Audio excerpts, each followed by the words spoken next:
যদি পেটে থাকে গন্ডগোল খাবে চির তারি ঝোল, নইলে সবই যাবে রসাতল, শান্তি পাবে না মন, শান্তি পাবে না।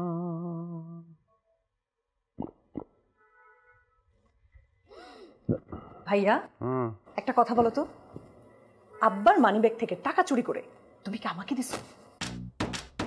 কি করবো,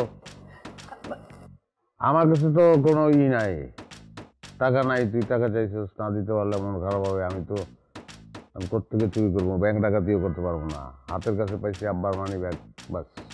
সমস্যা কি? মানে না, কোনো সমস্যা নাই, কিন্তু এত বড় একটা রিস্ক নিলা, একটু খারাপ লাগছে।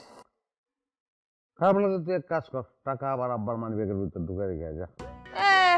অতও খারাপ লাগছে না, আবার রেখে আসবো। কিন্তু তুমি যেভাবে বলছিলা সবাইকে তদন্ত করা হবে, একদম কমিটি গঠন করা হবে, আমি সত্যি সত্যি ভয় পেয়ে গেছিলাম ভাইয়া। তাইলে এটা তো টেকনিক, বুঝিস না? এই জন্যই কি করলাম, জেনিরে সন্ধ্যের মধ্যে রাখলাম, দেখলেন আব্বা আম্মা চুপ হয়ে গেল। মাই গুডনেস ভাইয়া, তোমার এত বুদ্ধি। হ্যাঁ, মানুষ কেন, মানে কেন তোমার মাথায় ডিস্টার্ব বলে? আরে শোন, যাগো মাথায় অনেক বুদ্ধি থাকে, যারা খুব ট্যালেন্ট, বুঝছিস, তাদেরকে আটকায় রাখার জন্য মানুষ এগুলি বলে। ভালো কথা, কিন্তু তুমি এরকম চুরি করে টাকা আমাকে যদি দিতা, জানলে আমি জীবনে তোমার কাছে টাকা চাইতাম না। আরে পাগল, চুরি তো খারাপ না, আব্বা তো নিয়মিত চুরি করে, আব্বা তো চোর না, চুরি একটা পেশা। পেশা না, মহৎ পেশা।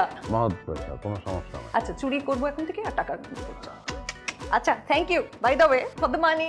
আসি। থাকে গন্ডগোল খাবে চির তারি ঝোল, নইলে সবই যাবে রসাতল, শান্তি পাবে না।